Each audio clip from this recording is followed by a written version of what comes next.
વિદ્યાર્થી મિત્રો, હવે આપણે સ્ટાર્ટ કરીએ છીએ લેક્ચર નંબર 30, જેની અંદર આપણે ડિસ્કસ કરવાના છે સ્વાધ્યાય 3.6નો સમ નંબર 1નો 5 અને 6 સમ નંબર ડિસ્કસ કરીશું. સમની અંદર જોજો થોડુંક પ્રેઝન્ટેશન અલગ રીતે આપ્યું છે. આ વખતે અપોનમાં 1 નથી આપ્યા, 2 આપ્યા છે. તો હવે આને સૌથી પહેલાં અલગ રીતે સમજીએ. 6 -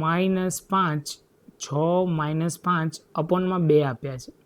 તો આને મારે લખવું હોય તો આ રીતે પણ લખી શકું, 6/2 - 5/2. તો આ રીતે પણ દાખલો ગણી શકાય, જેને કહેવાય આપણે થોડુંક વધારે સાદુરૂપ પ્રોપર રીતે આપ્યું કહેવાય, તો સાદુરૂપ આપ્યું કહેવાય. તો હવે આપણે એ જ વસ્તુ અહીંયા કરવા જઈ રહ્યા છે. આની અંદર આપણને જે આપ્યું છે પહેલું સમીકરણ, એને થોડુંક પ્રોપર રીતે ગોઠવતા જઈએ. તો 7x - 2y upon xy is equal to 5. તો અહીંયા તમે કહેશો કે sir 7x upon xy minus 2y upon xy is equal to 5.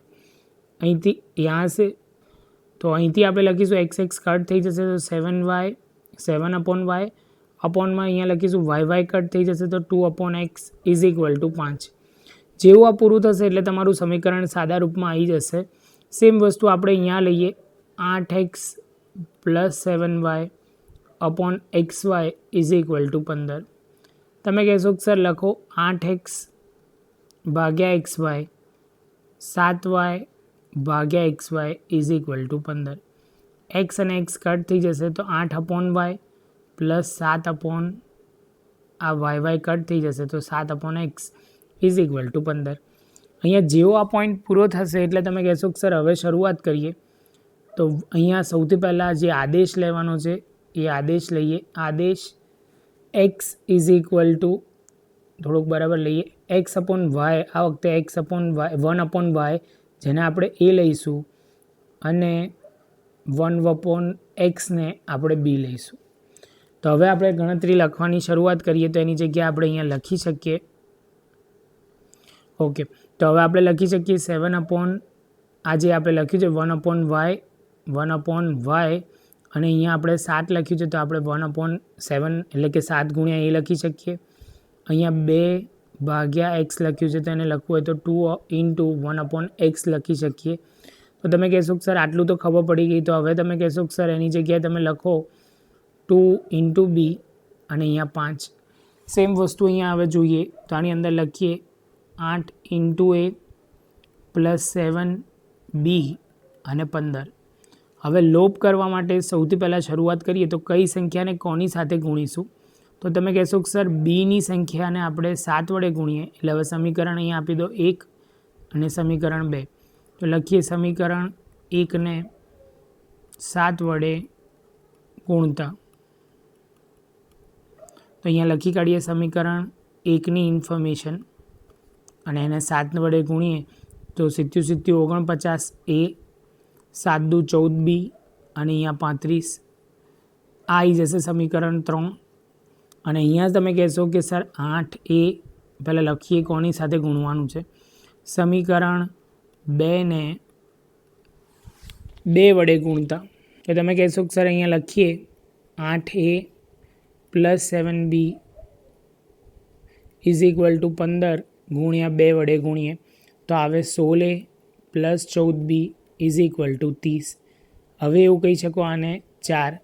તો અહીંયા શાંતિથી જોશો દાખલામાં કે અહીંયા માઇનસ છે અને આ બાજુ પ્લસ છે. તો લખીએ સમીકરણ 3 અને 4 ઉમેરતા. સમીકરણ 3 અને 4 ઉમેરતા તો કંઈક આ પ્રકારે બનશે 49a - 14b is equal to 35 અને અહીંયા લઈએ 16a plus 14b is equal to 30. Solve કરીએ તો અહીંયા થઈ જશે 65a, bb કટ થઈ જશે અને અહીંયા તમે કહેશો કે સર 65 આવશે તો a ઇઝ ઇક્વલ ટુ 65/65 તો 1 થઈ જશે. સેમ વસ્તુ એમાં લખતા જઈએ. સમીકરણ અહીંયા લખીએ. સમીકરણ 3માં 1માં લખવું હોય તો 1માં લખાય. આપણે સમીકરણ 3માં a ઇઝ ઇક્વલ ટુ 1 મૂકતા. તો તમે કહેશો કે સર મૂકીએ. સમીકરણ 1 છે 49 એટલે કે 3 છે સમીકરણ, એમાં 49a - 14b is equal to 35. એની જગ્યાએ તમે મૂકશો 1, અહીંયા 14b અને 35, 49 minus 14b is equal to 35. 14b is equal to 35 minus 49. Solve કરીશું તો થોડુંક ઉપર લઈ લઈએ. 14b માઇનસમાં છે 35 માઇનસ 49. છેલ્લું સ્ટેપ જ્યાંથી અટકેલા ત્યાંથી જ લખ્યું છે. 14b is equal to minus 14b is equal to 14 ભાગ્યા 14 એટલે આવી જશે માઇનસ 14 ભાગ્યા 14 એટલે 1. હવે તમે કહેશો કે સર આન્સર આપણો આવી ગયો છે એ અને બીનો. તો જે આપણે ધારેલું આદેશ લીધો તો એ લખતા જઈએ. બંનેનો એક એક આન્સર આવ્યો છે. તો હવે આપણે આગળ જઈએ તો અહીંયા જ સીધું આપણે લખી કાઢીએ. આદેશ જે લીધો તો એનો આન્સર પણ 1 અને બીનો આન્સર પણ 1. તો હવે એને આપણે સોલ્વ કરીએ તો 1/y ઇઝ ઇક્વલ ટુ 1 અને 1/x ઇઝ ઇક્વલ ટુ 1. તો y ઇઝ ઇક્વલ ટુ 1 અને x ઇઝ ઇક્વલ ટુ 1 જે આપણો ફાઇનલ આન્સર આવી ગયો. વિદ્યાર્થી મિત્રો આ જે તમારો છે એ સમ નંબર 5 હતો. હવે આપણે ચાલુ કરીશું સમ નંબર 6. તો હવે છઠ્ઠા દાખલામાં ધ્યાનથી જોશો વિદ્યાર્થી મિત્રો. તો આની અંદર સ્ટેપ જે આપેલું છે એ કમ્પેરેટિવલી આની અંદર છેદમાં તો કશું જ નથી, પરંતુ અહીંયા દાખલામાં બંને જગ્યાએ xy 2 આપેલા છે. તો તમે કહેશો કે સર એને કેવી રીતે દૂર કરવાના? મેઇન પોઈન્ટ જ તમારે એ સમજવાનો છે. તો તમે કહી શકો કે સર સૌથી પહેલાં તમે જે સ્ટેપ કરશો એ બધા બંને સમીકરણ 1 અને 2ને લખીએ. સમીકરણ 1 અને 2ને 1/xy થી ભાગતા. જેવા ભાગીશું એટલે તમે કહેશો કે સર આવું કંઈક આવશે. 6x/xy પ્લસ 3y/xy અને 6xy/xy. xy કટ થઈ જશે, અહીંયા y કટ થઈ જશે, અહીંયા x કટ થઈ જશે. તો તમારું સમીકરણ બની જશે 6/y 3/x અને 6. આ સમીકરણને નામ આપી દો 3. એ જ રીતે સમીકરણ 2ની વાત કરીએ તો તમે કહેશો કે સર સમીકરણ 2 કંઈક આ રીતે થશે. અહીંયા લખીએ તો તમે કહેશો કે સર લખો 2x/xy plus 4y/xy is equal to 5xy/xy. xy cut થઈ જાય, અહીંયા y કટ થઈ જાય, અહીંયા x કટ થઈ જાય.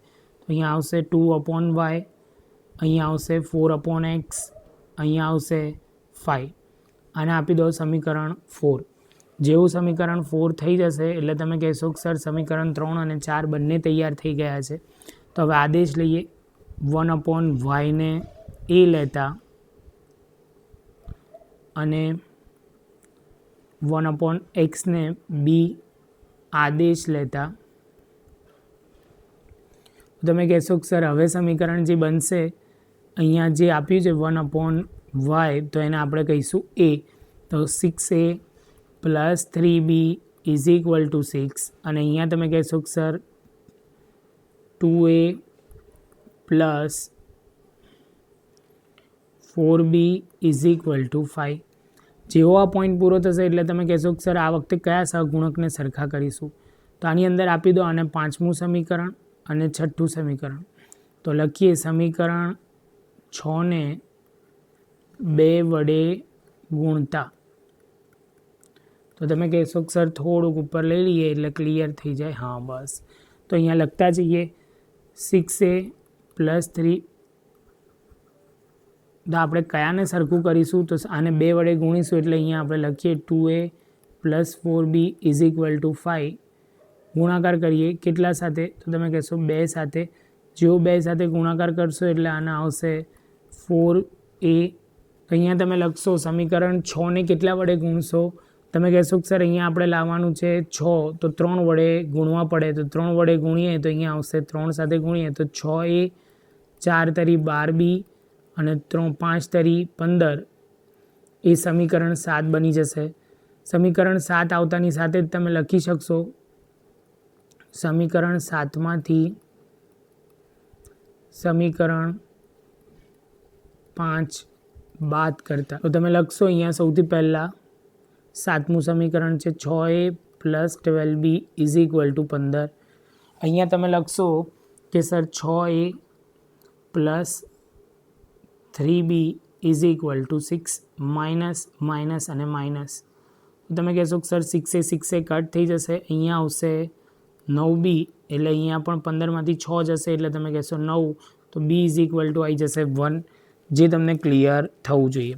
જેવું b આવી જશે એટલે તમે કહેશો કે સર સમીકરણમાં કિંમત મૂકીએ, તો લખીએ સમીકરણ કયામાં મૂકીશું bની કિંમત, કોઈમાં પણ મૂકો તમારો આન્સર આવવાનો જ છે. તો લખીએ સમીકરણ 5માં b ઇઝ ઇક્વલ ટુ 1 મૂકતા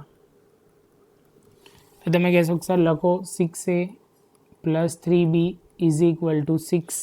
તો અહીંયા 6aની જગ્યાએ તો 6a જ રહેશે, 3bની જગ્યાએ 1 લખાઈ જશે અને અહીંયા 6a is equal plus 3 is equal to 6, 6a is equal to 6 minus 3, 6a is equal to 3, a is equal to 3/6 એટલે 1/2.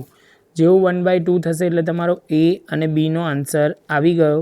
તો હવે શરૂઆત કરીએ તો તમે કહેશો કે સર હવે શું કરવાનું છે, તો આદેશ લીધો તો એની વાત કરીએ તો જો અહીંયાથી તમને દેખાય જ છે, તો અહીંયા હવે લખી કાઢીએ છીએ. છેલ્લું સ્ટેપ તમારો દાખલો પૂરો થવા આવ્યો. તમે કહેશો કે sir 1/y is equal to a લીધું હતું અને તમે કહેશો કે સર 1/x ને આપણે શું લીધું હતું, xને લીધું હતું b. 1/y જે છે એ આપણો છે 1/2 અને b જે છે આપણો 1. yની જગ્યાએ તમે મૂકશો અહીંયા 1/y અને અહીંયા 1/x એઝ ઇટ ઇઝ, ચોકડી ગુણાકાર. તમે કહેશો y ઇઝ ઇક્વલ ટુ 2 અને x ઇઝ ઇક્વલ ટુ 1. એની સાથે તમારો આન્સર x અને yનો આવી ગયો. xનો આવ્યો છે 1 અને yનો જે આન્સર આવ્યો છે એ તમે કહેશો 2. ક્લિયર છે વિદ્યાર્થી મિત્રો?